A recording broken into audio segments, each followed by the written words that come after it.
Halo dulur, selamat datang di Madrid United, channel fans MU paling netral. Menang dipuji, kalah dibully. Di video kali ini seperti biasa kita akan membahas beberapa berita terbaru dari Manchester United. Ada update-update baru yang menurutku sangat menarik untuk kita bahas bersama. Langsung aja kita masuk ke berita yang pertama. Ada kabar bahwa pihak manajemen Manchester United menyadari tim asuhan Ruben Amorim kemungkinan akan mengawali kampanye musim depan melawan Arsenal tanpa rekrutan baru di lini serang.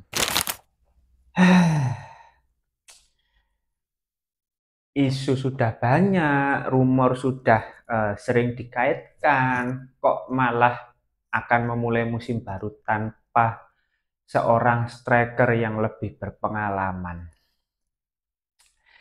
Ya, ini Ini menurutku bukan tanpa alasan ya, adanya rumor seperti ini. Karena apa? Karena sejak awal bursa transfer ya, perihal mendatangkan striker baru, ini ada banyak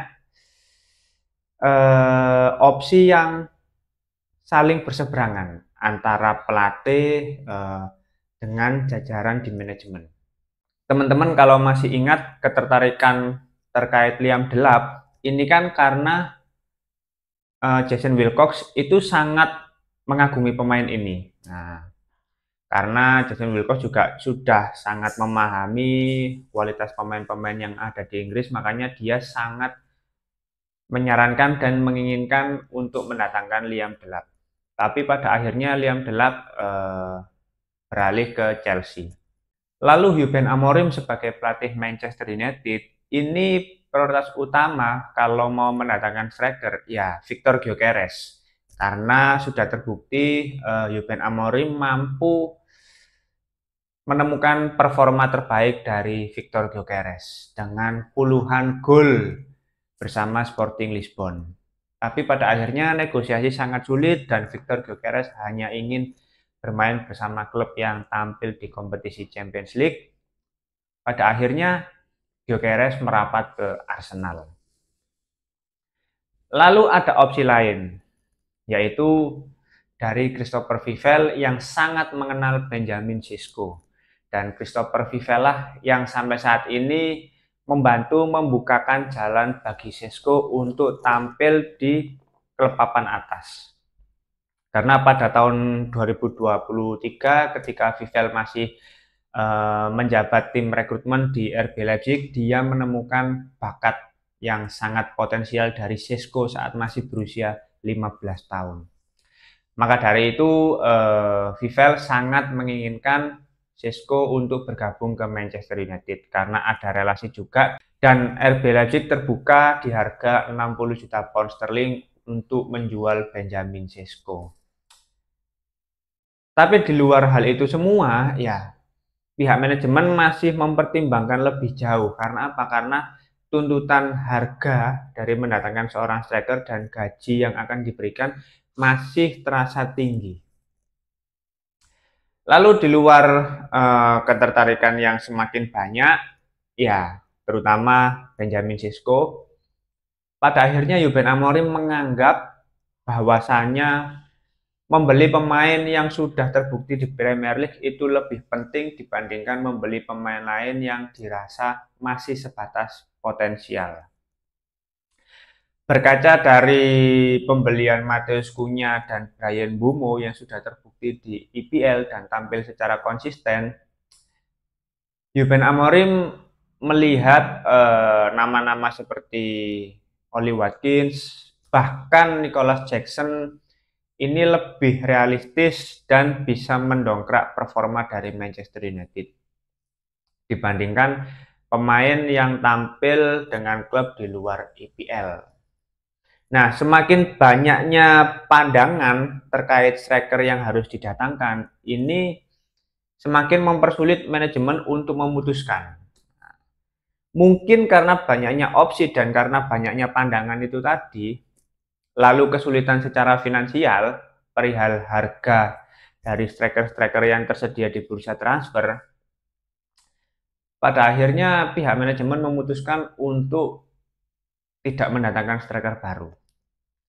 Tapi hal itu bisa berubah kalau 4 pemain yang sudah dibuang oleh Ruben Amorim dan tidak cocok dengan skema sang pelatih, ini masih bisa mendatangkan striker baru.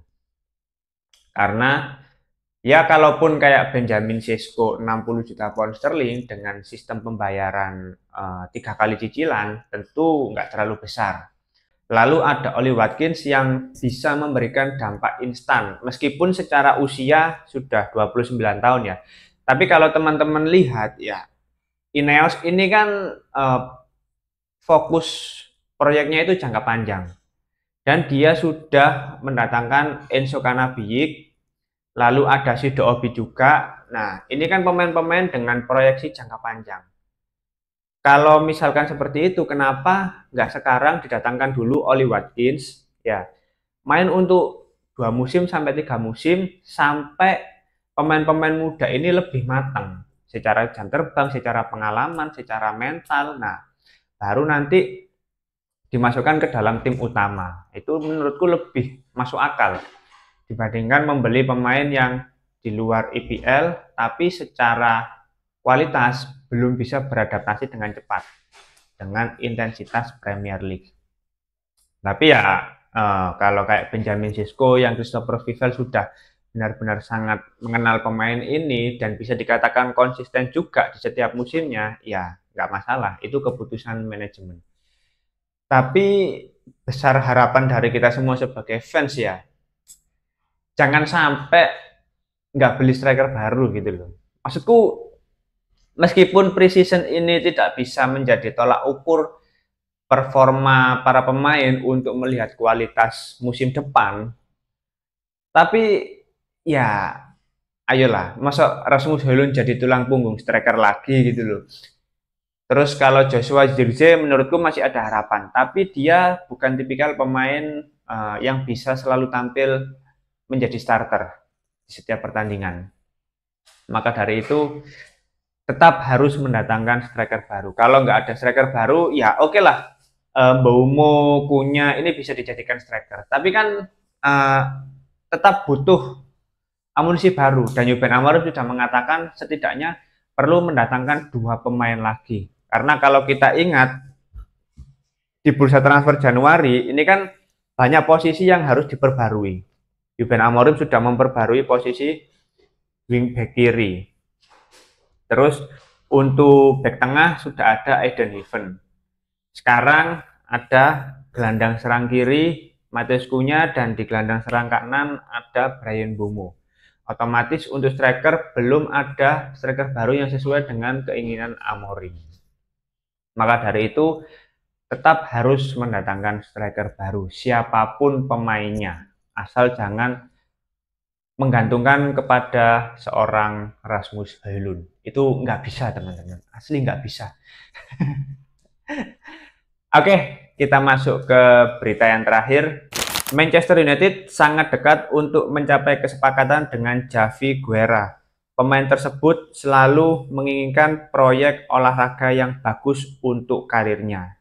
Sebetulnya ini sudah isu dari beberapa hari yang lalu ya. Tapi semakin ke sini rumornya semakin kuat, dan kalau kita lihat Javi Guerra ini kan pemain Spanyol yang masih berusia 22 tahun. Memang sangat potensial. Umurnya masih sangat muda dan secara performa untuk pemain seusianya itu bisa dikatakan sangat bagus. Secara posisi dia bisa bermain di beberapa posisi, meskipun posisi aslinya gelandang tengah, tapi dia bisa diplot sebagai gelandang bertahan, gelandang serang, bahkan striker. Namun kalau kita lihat secara kontribusi gol maupun assist, memang nggak banyak, karena itu bukan tanggung jawab dia untuk mencetak gol di setiap pertandingan. Di musim kemarin dia hanya memberikan kontribusi 3 gol dan 3 assist di kompetisi La Liga. Tapi yang menjadi pertimbangan tersendiri mengapa Javi Guerra ini layak didatangkan ke Manchester United, karena digadang-gadang dia bisa menjadi suksesor dari Bruno Fernandes. Mengapa bisa ada narasi seperti itu? Karena Javi Guerra ini secara stamina itu luar biasa kuat. Bisa dikatakan ya stamina badak lah. Dia mobilitasnya sangat tinggi ya. Kalau teman-teman lihat heat map-nya, dia area yang di cover itu sangat luas. Lalu visinya di final third itu sangat bagus. Itulah mengapa ada narasi kalau Javi Guerra ini bisa menjadi suksesor dari Bruno Fernandes. Dan dikatakan juga kalau pemain ini menolak untuk memperpanjang kontrak bersama Valencia. Ya, meskipun kontraknya masih lama sampai tahun 2027 kalau nggak salah ya, sekitar 2 tahun lagi, tapi dia menolak untuk perpanjang kontrak. Tujuannya apa? Karena dia ingin mencari tantangan baru dengan klub yang lebih besar. Dan kabar terbaru, dia terbuka untuk pindah ke Manchester United. Menarik untuk kita nantikan bersama karena Ruben Amorim juga membutuhkan tambahan baru di lini tengah. Meskipun sudah cukup banyak pemain di lini tengah, tapi kalau kita melihat performa dari Casemiro yang sudah tua, dia tidak akan konsisten. Manuel Ugarte tipikal gelandang destroyer, winning the ball, dia kurang nyaman ketika dalam penguasaan bola. Kobbie Mainoo sebagai gelandang tengah masih lemah dari sisi pertahanan dan masih dibilang maga juga Kobbie Mainoo ini. Terus Toby Collier ya masih terlalu muda, minim pengalaman. Maka dari itu perlu adanya gelandang baru yang bisa lebih menjaga stabilitas lini tengah Manchester United. Oke, mungkin itu dulu beberapa berita terbaru dari Manchester United. Kalau teman-teman ada opini lain, langsung tulis saja di kolom komentar. Kita akan diskusi santai seperti biasa. Terima kasih sudah menonton video ini. Jangan lupa like, komen, dan subscribe. Salam.